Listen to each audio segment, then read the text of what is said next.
Hola, ¿cómo están amigos? Bienvenidos a un podcast más. En esta ocasión tenemos una gran invitada y es un gran honor tener a la senadora Paola López Ceballos de Bolivia, Santa Cruz, Bolivia. Nos está visitando en esta ocasión en la zona de Washington, Maryland y Virginia. Es abogada de profesión, especializada en derechos humanos. Y en esta ocasión vamos a estar hablando un poco sobre su trayectoria, qué la motivó a incursionar en la política y también sobre el tiempo que ella también estuvo acompañándonos en esta zona de Washington, Maryland y Virginia. Senadora Paola, ¿cómo está? Bienvenida. ¿Cómo estás, querido Dani? Muchas gracias por esta invitación. Qué bueno conocer todo lo que has crecido, ver cómo te has apegado tanto a la comunidad y pues es un honor estar aquí sentada a tu lado. Gracias, senadora. Bueno, vamos a comenzar desde el principio. Quiero que nos hables sobre su vida, dónde creció y me imagino que después de un periodo de tiempo usted vino a este país. Así es. Bueno, nací en Bolivia. Soy cochabambina. Nací en el lugar donde son los mejores platos de Bolivia. Muy rico. El piquemacho, el silpancho. Pero papá es de Potosí, mamá es de Oruro, son otros departamentos de Bolivia. Y desde muy pequeña me fui a vivir a Santa Cruz, desde mis 8 años que vivo en Santa Cruz, el departamento más extenso, es la capital financiera de toda Bolivia. Y pues nací, a los 8 años me llevaron a Santa Cruz, de ahí me formé en realidad en leyes, como bien dices, terminé la carrera, hice una especialización, pero nunca ejercí la abogacía. En tiempos de la abogacía, te comento, así la primera etapa de mi vida, para que vayas entendiendo el perfil que fui tomando. Soy la última de 4 hijos y la verdad que siempre me ha gustado los retos, los desafíos. He sido siempre campeona de básquet, hacía a nivel competitivo natación, entonces siempre estaba así buscando retos, desafíos, y en ese momento en el que me puse a trabajar en la cárcel de Palmasola, una de las cárceles de Bolivia, trabajé 2 años en mi época de universidad y empecé a tener inclinaciones, te diré, hacia la izquierda en la política, ¿no? Había una aversión hacia la gente que vivía en comodidad, en cierta comodidad, y me iba más para el lado de la gente que nos necesitaba. Claro. Y pues a veces yo le echaba la culpa a la delincuencia, a la desigualdad económica entre una sociedad. Y tomé una decisión, mi papá en ese momento me mandó a Cuba, estuve unos meses en Cuba y ahí se me acabó los pensamientos socialistas de izquierda. ¿De verdad? ¿Te impactó? Me impactó la miseria en la que vive una sociedad que cree en pocas personas que se hacen millonarios con el dinero de un país. Correcto. Entonces eso me impresionó, me chocó bastante, y ahí a mis inicios de mi pensar político, siempre liderando algo, liderando un proyecto. En ese momento me dan un reto de iniciar una radio en Bolivia. Ah, qué excelente. Así que fui directora de Radio Mix. El formato era noticiero y tomé la decisión de volverla entretenimiento. La radio estaba ubicada en el puesto 50. En un año la puse de número 1. Entonces, ¿en serio? Como te digo, la competitividad es algo que me caracteriza. Sí. Y si tú me pones una meta y me dices tiempo, yo lo logro. Entonces, fue que a los años, tengo 2 hijos, ¿no? Tengo uno de 27 y de 15 años. A unos años, por la situación de Bolivia, por la injusticia de Bolivia, me vengo a Estados Unidos el 2010. El 2010 el país estaba pasando por una crisis muy fuerte. Recuerdo. Estados Unidos, estábamos en Florida y todo lo que queríamos emprender o trabajar era pagado casi por intercambio, como el trueque volvió en ese momento, ¿no? Si tú sabías algo, alguien no tenía el dinero para pagarte, si no te decía, yo te puedo dar esto. Entonces, eso no nos parecía bien para empezar. Y tomamos consejos de algunos amigos en la política de movernos a Washington, D.C., que era donde estaba iniciando todo lo que es la economía, volverse a levantar la economía desde la capital. Y había muchos proyectos aquí, ¿no? Sobre todo el Estado movía todos los proyectos de construcción, remodelación. y pues nos vinimos y trabajé en CNG Imports con el programa. Muy conocido.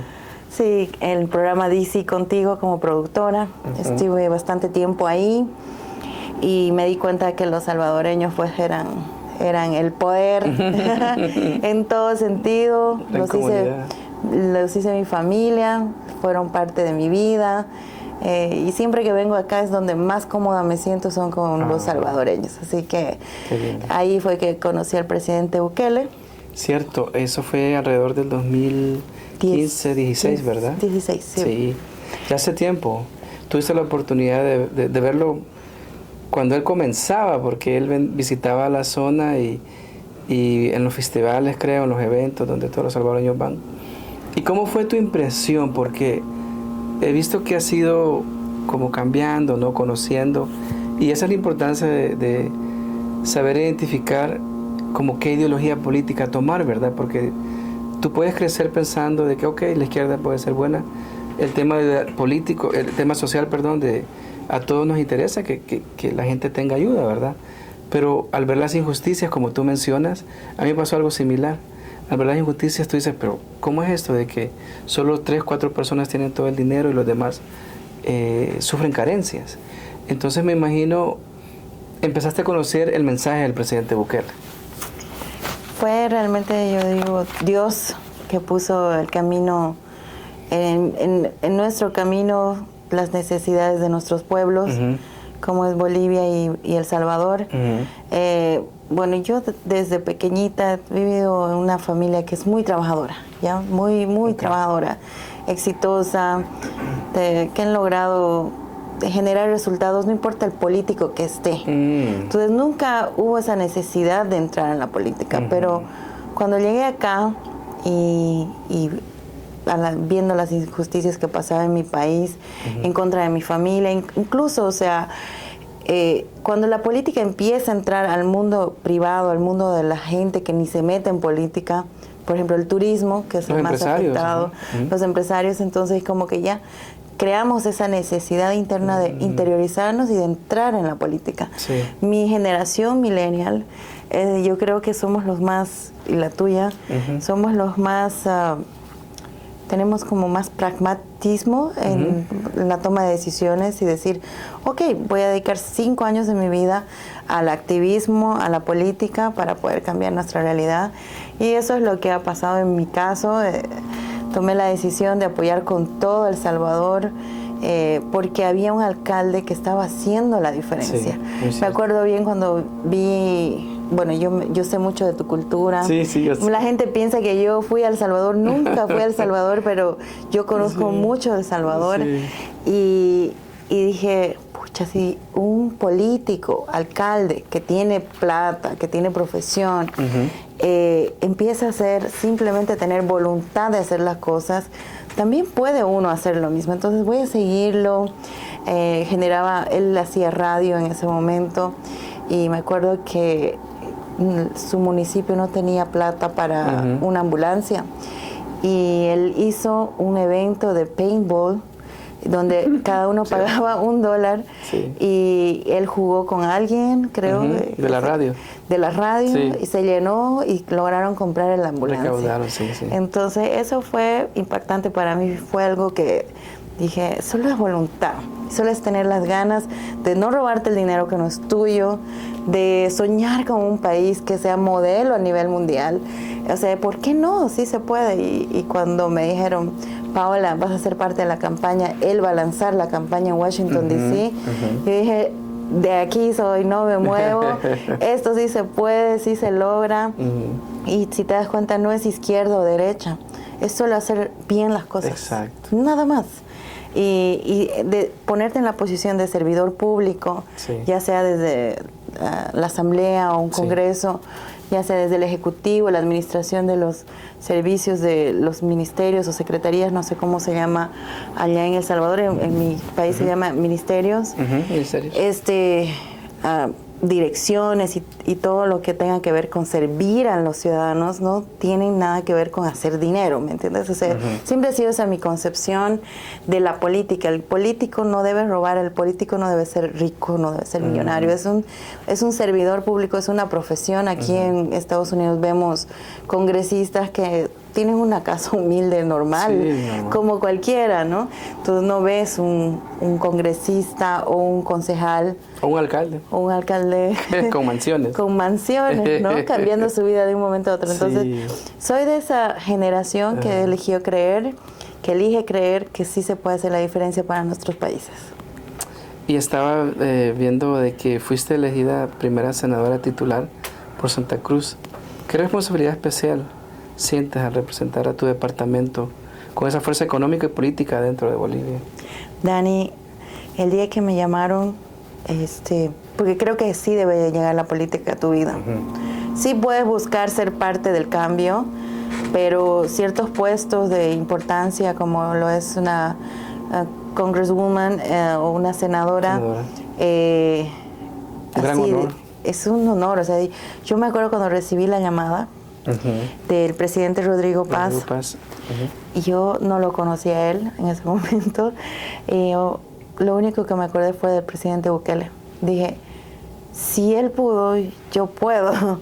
Así que desde donde me toque, voy a hacerlo. Entonces, tuve mis dudas, la verdad, en la política. Tengo mis dudas. Creo que los políticos nos han golpeado mucho como país, el sistema político. Pero creo que este año he demostrado en poco tiempo de que es solamente voluntad política y amar al país. Sí, yo creo que uno ya nace con eso, ¿verdad? Y lo importante de poder conocer historias como tuviste la oportunidad de ver la historia del presidente Bukele, que de un pequeño municipio, diríamos, Nuevo Cuscatlán, cómo pudo cambiarlo y ahora ejecutar esas mismas acciones, pero ya a nivel más grande, porque luego pasó a ser el alcalde de San Salvador y ya después a la presidencia, y ser como de los más votados de la historia. Eso debe ser increíble. Y en el tema de política, porque la mayoría de personas ya pierden las esperanzas, ya no confían en la gente que está en política. Es fuerte eso decirlo, pero es la realidad, por lo que tú has mencionado también. ¿Cómo logras ganarte la confianza de la gente? Y aparte de eso, ser una mujer en política, que es un gran reto. Quería aprovechar este podcast para agradecerte, Dani, a ti y a todos los líderes que fundaron Nuevas Ideas en Washington, D.C. Gracias. Que me dejaron ser parte de su equipo, porque de eso tiene mucho que ver que las personas que te llaman a un proyecto tengan esa apertura. ¿Por qué tendrían que llamar a una boliviana? ¿Por qué tendrían que llamar o dejar estar a alguien que es mujer, que nadie la conoce de repente en la política? Sí. Y creo que ustedes vieron todo el amor y el cariño que les tengo a su comunidad y tuvieron esa apertura, sobre todo tú, Dani. Yo te agradezco, voy a aprovechar este podcast para eso. Eso es simplemente la oportunidad de que otras personas que están en el poder de decisión, que puedan abrir las puertas y que no sean cerrados a nuevas generaciones, a nuevas ideas, que realmente puedan cambiar la historia de nuestros países. Sí, no, y la verdad que nosotros nos sentimos muy contentos porque desde un principio fuiste parte de ese. Era un movimiento, no era ni partido en aquel momento. Y como pudiste ver en el primer evento que se organizó en Virginia, era para 300 personas y yo creo que llegaron 600. O sea, ya no cabía nadie ahí.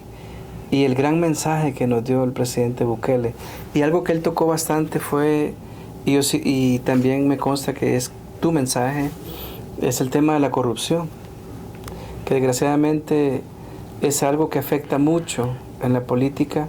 Y una de las razones por qué la gente está tan triste a la hora de vemos en votaciones que la gente no quiere ni votar. Quería preguntarte cómo pudieran ustedes, trabajando desde el Congreso allá, dar esos resultados que se ha podido hacer en El Salvador. Nunca me voy a olvidar de la respuesta que el presidente Bukele en ese momento me dio en en escenario que no se supo. Yo salí del protocolo y le hice una pregunta porque yo era parte de los organizadores y tomé el celular y le dije, esto es muy importante para mí y quiero preguntarte cómo vamos a luchar contra el fraude electoral, que es parte también del sistema corrupto de nuestros países. Cuando un presidente toma el poder, no quiere salir de él o coopta la Corte Electoral o el órgano electoral y sigue haciendo mal las cosas. Bueno, fuera que cambie las cosas, ¿no? Pero es para seguir robando, es para seguir haciendo sufrir a la gente. Entonces, ¿cómo vamos a hacer para salir de ese sistema corrupto? Yo me acuerdo que le pregunté eso. Y él contó toda una anécdota de su abuelo en Usulután, creo. Sí. La Unión. En la Unión. La Unión, sí. Sí, ¿verdad? En la Unión. Y dijo que bueno, cuando uno está frente a una mala persona o a una mala situación, tiene que luchar hasta el final. En resumen, que por más que ya te des por vencido, que te está ganando, el malo está quitándote prácticamente la vida, luchas hasta el final, agarras un combo y dices, yo soy un hombre muerto, pero esta yugular se va conmigo. Y me acuerdo eso todos los días de mi vida, ahora que soy política, porque no tenemos que rendirnos. O sea, simple es eso. Siempre hay una solución, siempre hay una salida, y en lo que el poder te da espacio para decidir, siempre haz la diferencia. No te canses, sigue luchando, y en mi caso hago eso porque soy ahora de la Comisión de Seguridad y Defensa del país. Soy además presidenta de la Comisión de Ética y eso me da lugar a que tenga que poner orden en ese mi espacio, que es tan base y es un pilar fundamental que no tiene nada que ver con política. Para mí, los militares no son políticos, los policías no deben ser políticos, ellos simplemente tienen que cuidar la ley, el orden, la institucionalidad, la democracia, y eso es todo. Y la Comisión de Ética, revisar que la imagen y la credibilidad de un Senado pues se mantenga siempre con ese poder de poder hacer leyes, y que no salgan las leyes y la sociedad no las cumple. Entonces, los senadores estamos llamados, hemos hecho un juramento, crear leyes, modificar leyes, gestionar, fiscalizar y darle ese respeto a una Cámara de Senado. Entonces estoy en esa meta. Este año he logrado grandes cosas, te puedo decir, y pues por eso estoy viniendo muy seguido aquí a Estados Unidos. Qué bueno, y yo sé que de esa visita a Estados Unidos vas a llevar cosas extraordinarias a tu país, y es ahí donde se nota cuando alguien de verdad quiere trabajar para su gente. Busca oportunidades de crecimiento. Y fuera de cámara estuvimos hablando que en Latinoamérica, más que todo en todos los países del mundo, pero en Latinoamérica tenemos un gran problema de seguridad. Y el presidente Bukele le apostó a eso. Fue como su primer punto de enfoque llegando a la presidencia. Dijo, voy a cambiar este país, pero él no lo podía hacer solo. De hecho, en los primeros meses de presidencia, él no tenía el apoyo del Congreso, de la Asamblea. Entonces tuvimos que esperar en las elecciones para tener mayoría y que los votos fueran a favor, de acuerdo al bienestar de la sociedad. Porque como tú lo mencionas, el trabajo del político es que la ciudadanía esté bien, primordialmente que tenga seguridad. Y tristemente vemos los noticieros, y eso pasa mucho en Sudamérica, más que todo, en México, en todo lugar, pero vemos ese alto índice de criminalidad. ¿Cómo crees que podrían ustedes trabajar para que eso se reduzca? Mira, en la primera etapa del presidente Bukele recuerdo muy bien cuando él necesitó una ley para financiar el tema de defensa y seguridad. Y los parlamentarios con sus chicanerías no iban o no votaban a favor. Hacían que se cancele la sesión. Sí. Y él utilizó la fuerza de los militares, de los buenos militares, para obligarlos a votar, porque no los estaba obligando a votar por el sí, sino les estaba obligando a votar y que la gente sepa. Era un mensaje. Quién estaba votando a favor de su país y quién no. Entonces, esa primera fase es un ejemplo para todos nuestros países en sí, porque si bien nos han dejado, en mi caso, constitución, leyes contradictorias, leyes que duplican funciones del de instituciones, o sea, un desorden que tú dices, ¿cómo vamos a desenredar todo esto en un país tan grande, claro, con tantos intereses? Bueno, a diferencia de El Salvador, nosotros tenemos, sindicato de mineros, tenemos sindicato de campesinos, sindicato de indígenas, tenemos sindicato de profesores, sindicato, tenemos todos los, hasta los payasitos tienen sindicato, tienen todos, están derecho, sindicalizados, sí. Pero esos derechos, ¿a qué van? ¿A qué se enfocan? Entonces hay ciertas situaciones, por ejemplo, cuando tú luchas, a mí me encanta cómo se respeta aquí las protestas, sí. Son pacíficas, no son para matar a nadie, no. Son protegidas por los policías, sí. Tienes que sacar un permiso, en cambio allá hay ciertas luchas que tienen que ir acompañadas de sangre por incentivo de tus opositores, eso es lo peor. O sea, no es una lucha que realmente ellos quieran, sino es algo que provoca tu opositor político. Y ahí estamos encaminando algunas leyes que no estoy de acuerdo que se llamen antibloqueo, porque un bloqueo, una protesta es un derecho. Lo que tiene que ser es normado, tiene que ser regulado, tiene que haber un responsable, tiene que haber la garantía de que no se van a perder vidas, de que la gente va a tener acceso a la salud, por ejemplo, muertos niños con cáncer en las ambulancias, por no poder llegar de su ciudad o de su pueblo a una clínica. Entonces eso ya es terrorismo. Sí. Eso en cierta forma ya es un genocidio. Sí.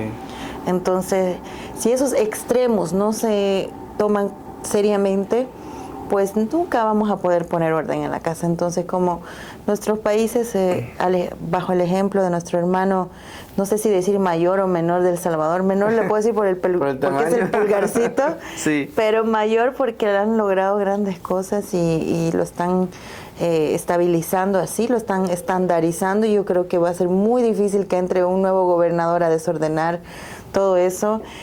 Entonces, en mi caso, te puedo decir que persistencia sobre seguridad y defensa, persistencia sobre modificar las leyes, crear leyes que respeten la vida y respeten la protesta pacífica.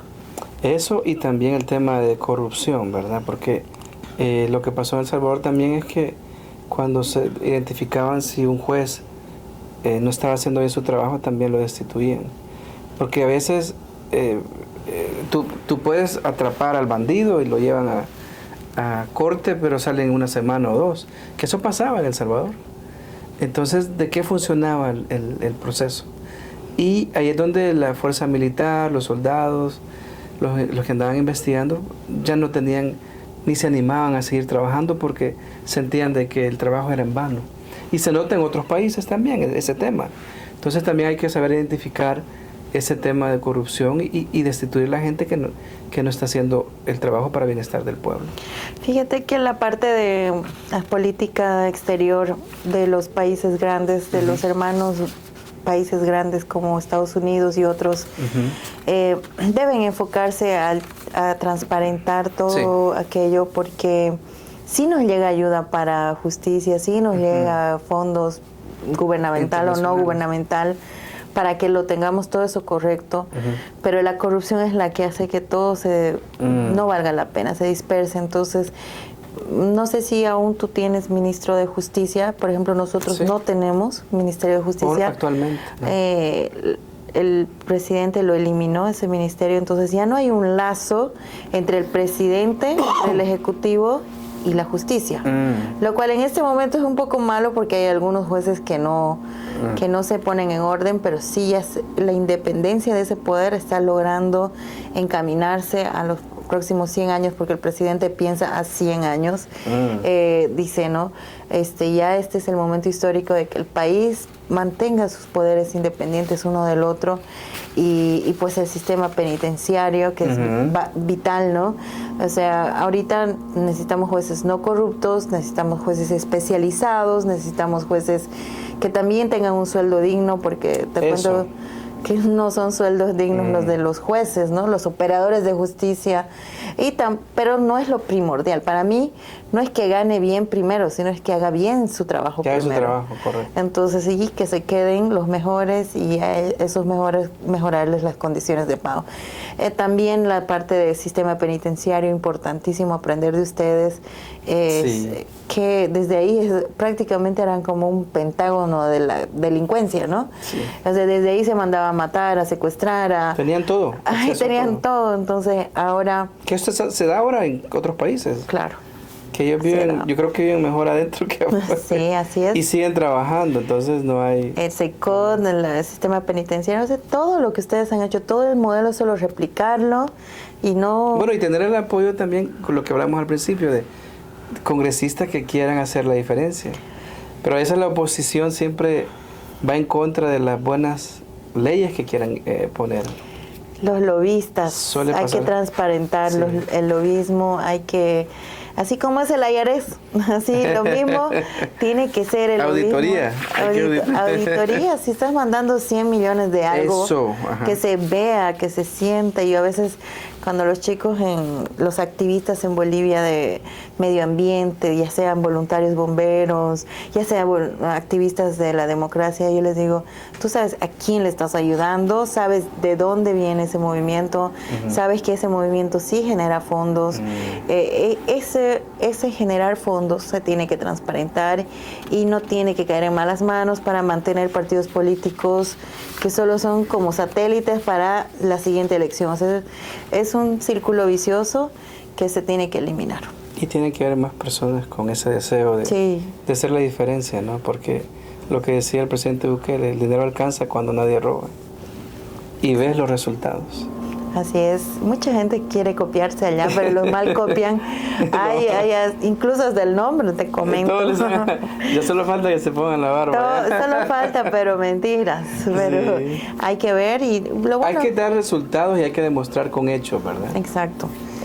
Se tiene que ver porque la gestión se ve. Y la gente votó por ustedes, quieren eso.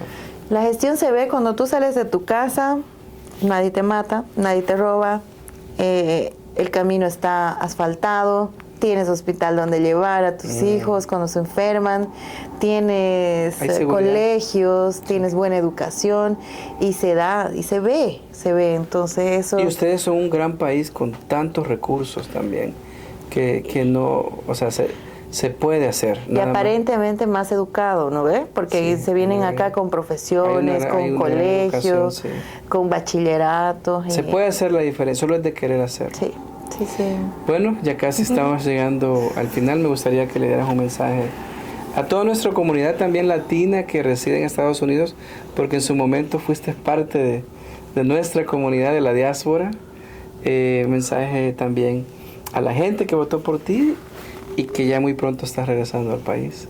A la comunidad del DMV ha sido vital, ha sido mi alma mater en la política y siento que en la comunidad salvadoreña va a ser esa alianza que podamos tener como países para poder salir adelante y sacar a nuestros países a ese lugar soñado, porque yo siempre amé cómo aman su tierra, cómo tienen sus colores de su bandera en todo, en su polera, en su diario vivir. El Salvador siempre está ahí, el 503, el pulgarcito. Me sé hasta el himno del Salvador, te digo, con eso. Que ha sido adoptada del país. Así que el valor que le tienen a su patria, el nacionalismo que se siente, lo mismo también para nuestras demás comunidades, aprender ese amor hacia la patria, aprender unos de otros, porque cada uno tenemos una fortaleza diferente, distinta, ¿no? En la comunidad del DMV se puede vivir todas las culturas. En Fiesta DC me encantaría volver, porque me estaban invitando para poder encabezar la delegación de Bolivia. Un gran evento. Creo que Perú va a ser el organizador este año, así que un mensaje grande para que en Fiesta DC se encuentren todos los latinos del DMV, que son la fuerza, son el poder. Ustedes pueden cambiar la historia de todo el mundo, como lo hicieron con El Salvador. Sí. Yo soy también del DMV y ahora estoy apostando por luchar por mi país. Espero todo su apoyo y siéntanse seguros de buscarme por redes sociales, decirme sus ideas. Estoy ahí en TikTok, en Facebook. Díganme sus ideas que yo realmente las ¿Cómo te sabré pueden escuchar. encontrar en las redes? Paola López Ceballos, senadora Okay. de Santa Perfecto. Cruz. Bueno, gracias por este tiempo. La verdad que ha sido muy grato conversar y saber de todo tu gran trabajo. Felicidades, porque es un gran logro. Gracias. Poder representar a tu gente debe ser el honor más grande como ser humano, y cumplir y demostrarles de que de verdad valió la pena el apoyo que te dieron. No olviden darle like y compartir el video para que llegue a más personas. Gracias por acompañarnos y que Dios los bendiga a todos. Hola, te saluda Dani Amaya de Norea Consulting para recordarte de la importancia de preparar tus impuestos a tiempo. Ven con nosotros y obtendrás el 30% de descuento. Te garantizamos soluciones, tranquilidad y seguridad.